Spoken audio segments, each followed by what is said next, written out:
inflation, which people expect to fall off a cliff, doesn't fall off a cliff as fast or as meaningfully as people want. And so I will explain inflation as 3 different chapters, and we've seen the first 2 chapters play out. So 2021, chapter 1 was all about energy inflation. And, we all talked about having almost $10 gas at the pump and what does it mean for everybody? And it caused that initial spike in inflation. And then we had it come off, and Sachs called us. He said, we're going to have this sort of double hump. And 2022 was really the story of goods inflation, right? All these prices and all of these things went up because the input costs went up, and we all had to bear the implications of that. But then that started to ebb. Now, if you looked at the tail end of 2022, what I found super interesting was the number of articles I saw about wage inflation. Whether that was Biden using an 1800s era law to prevent a railroad strike, the number of states that increased minimum wage, the trend around unionization. So in general, my thought is that the pendulum is swinging very markedly away from capital and towards labor.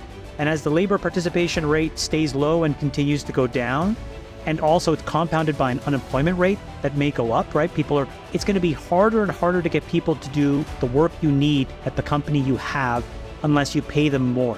And if that gets exaggerated, then inflation will stay where it is. It won't be as muted and it won't fall off a cliff as people want. It'll be persistent. That's my big contrarian wager for this year, is that we see wage inflation that keeps inflation not going down as much as people want.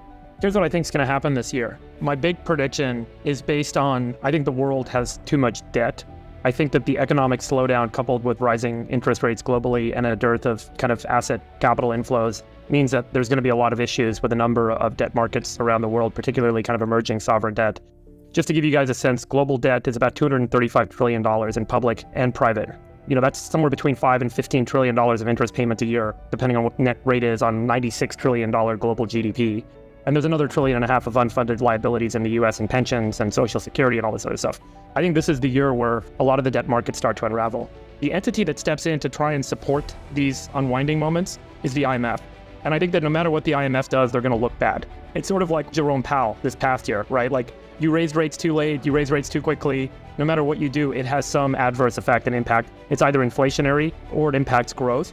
And so I think the IMF is going to get a lot of heat for either acting not fast enough or acting too aggressively and causing inflation as a bunch of these markets face credit risk this year. So my big bet is the IMF is going to play a major role, and we're going to be talking a lot about the IMF later this year. I think as a result, the IMF will get a lot of heat and you'll end up seeing a lot of pressure and political, just like we blame NATO, just like we blame Jerome Powell and the Fed, we'll end up blaming the IMF for a bunch of problems that'll arise. But the natural physics of what's going on is the world has too much debt and not enough growth to cover the debt, the cost of debt. That's it. As you guys know, there's been a big shift in capital allocation. A lot of the folks who were writing big checks into growth rounds are retreating back to writing smaller checks in seed and A rounds. They don't want to write the $20 million Series B. They want to write the $5 million seed and A round. No one wants to kind of follow the valuation. No one wants to set the valuation for these growth businesses, particularly if after this round, you need another big round of capital and no one's sure if someone's going to be waiting on the other end. As a result, we're seeing tons of these businesses run into capital infusion walls. They can't pivot. I think we'll see what we saw in the dot-com bubble, where 99.5% of these companies actually die. The 0.5% that win are going to emerge as the next $100 billion enterprises, the Googles and the Amazons of the world. So there will be light at the end of the tunnel for the winners. But generally, there are hundreds of companies in hardware, in synbio, in biotech, in high-growth enterprise software that require significant sales investment expense. A lot of these businesses where the capital-intensive nature of the business just doesn't have the market for it right now. And investors are all retreating and they're going to be selective. So, okay, Sachs, biggest business loser for 2023. Well, I just, by the way, 100% agree with what Friedberg said, but my biggest loser for business in 23 is the consumer. I just don't understand how the consumer isn't going to finally tap out in this economy. I mean, they have a mountain of personal debt, credit card debts at all-time highs. I think the average credit card rate hit 19.6% last week and is expected to rise even further. The mortgage rates are above 7% now, so forget about trying to buy a new home or sell your home. And your stock portfolio is down too, and now layoffs are starting to pile up. So I just don't understand how we're going to avoid a recession.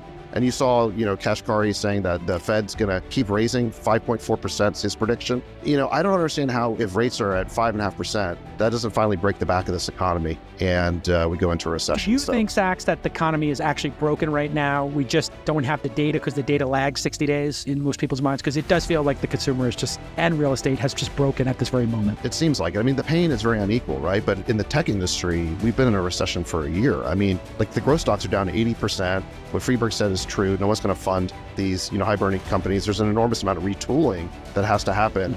Look, I think the recession is here. It's just very unequally distributed, exactly. But the people that really get screwed, as Jason said, are the common shareholders, because eventually those converts deals that do get done, those people will end up owning the company. The cap table gets completely flushed and reset, and the employees get wiped out. Yeah, they're wiped. People that do all the work get fucked, and the people that do none of the work and who just want to maintain this shell game gets to basically live another day. White-collar workers with no hard skills, Twitter going down to, I think, Elon said a couple of hundred people is all you need to run Twitter, and I think he said he has 2,000 employees or something like that. He has shown everybody, hey, listen, more can be done with less. These things are overstaffed in a massive way. I think white-collar workers now, the idea that you're going to have 4 offers and you're going to be able to play them off each other is over. White-collar workers, aka surplus elites, people who actually, are mid-managers who don't actually code or don't actually build a product or sell a product, don't actually do real work, as I think many people would frame it in the managerial class or the CEO class. Man, they're going to have a hard time. And this week, Amazon, Andy, cut 18,000 white-collar workers, not the blue-collar, the white-collar workers in Amazon. That was a big turning point. And Benioff, he does not like to lay people off. He considers Salesforce a family. He laid off 8,000. I mean, the reason's pretty simple, right? Their growth slowed down by 2/3 in the most recent quarter, but they're still spending the same amount on sales and marketing. So when that happens, your CAC payback explodes, right? You go from 3 years payback to like 10 years. So they have to cut costs in order to rationalize their unit economics. And now it cascades, right? Because all of Salesforce's vendors are going to be getting less money from Salesforce because they're tightening their belts. So then those companies are going to have to cut, and the cycle just keeps going and going. Right. Everybody tightens their belts at the same time, freezes the economy, aka recession. There will be a deal between Putin and Xi, and they met by satellite late last week to discuss ways to further help each other in 2023. Putin characterized it as a no-limits partnership.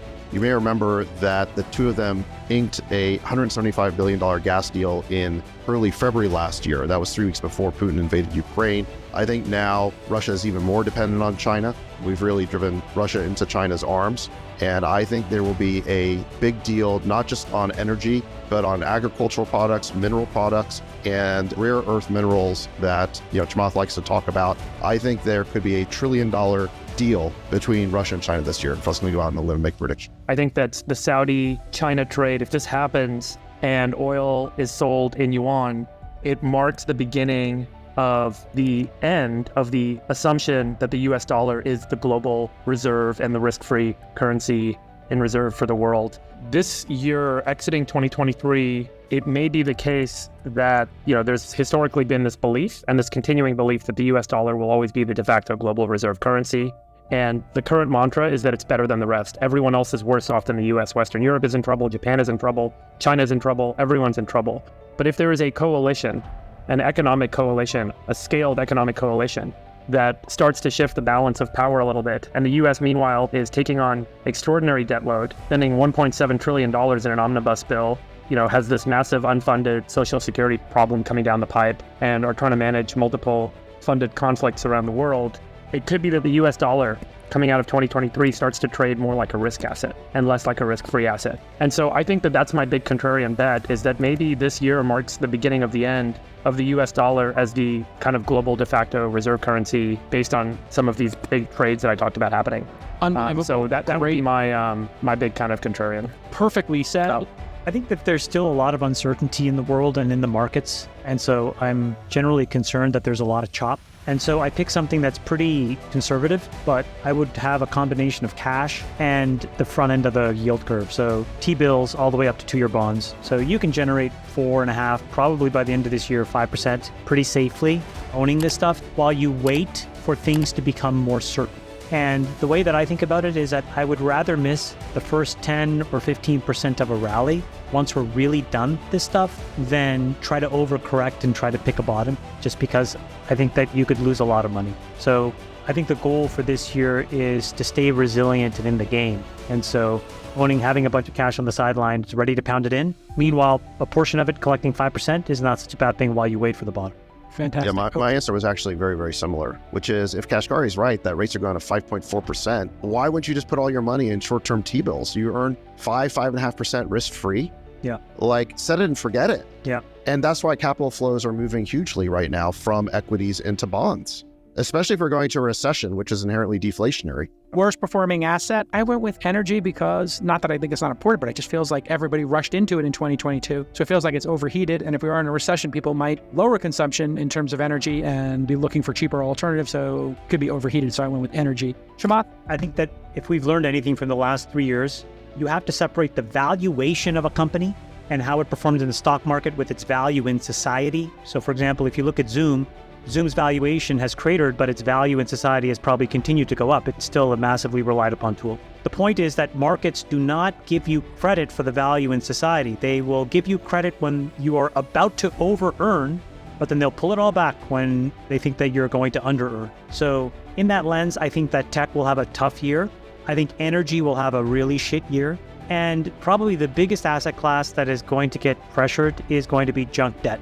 And the reason is a bunch of these variable rate loans, when rates are at 5 and 6%, that all of a sudden are like 11, 12, 13, 14% coupons. A bunch of companies will have trouble meeting their debt obligations and will have to restructure the debt or will have to file. Subcategory of what Chamath just said, I think office towers in San Francisco that is some serious toxic debt, 27% vacancy rates and growing as leases roll. I think that a lot of these buildings, maybe virtually all of the San Francisco downtown is going to be owned by the bank soon, specifically the office towers, because no one wants to be in those skyscraper buildings south of Market, mired in homelessness. Remember, this was the hottest commercial real estate market in the country a few years ago, and now it's the worst. Look what happened to B-REIT. What do you think about that crazy thing that happened with the Blackstone REIT? I mean, that's nuts. Yeah, Blackstone has a product called B-REIT. It's like a $70 billion exchange-traded fund, effectively. And what it is the ability for individual investors to own access to Blackstone's, commercial real estate portfolio. And they had such a massive amount of redemptions that they had to close redemptions at the end of Q4. And they were worried that the redemptions were going to continue to go up. These are individual investors who basically sees the writing on the wall, as David said, and wants their money out. And so they went to the University of California pension system, and they essentially got a huge infusion of capital. I think it was about $4 billion, where they guaranteed 11.5% interest to these guys for the $4 billion.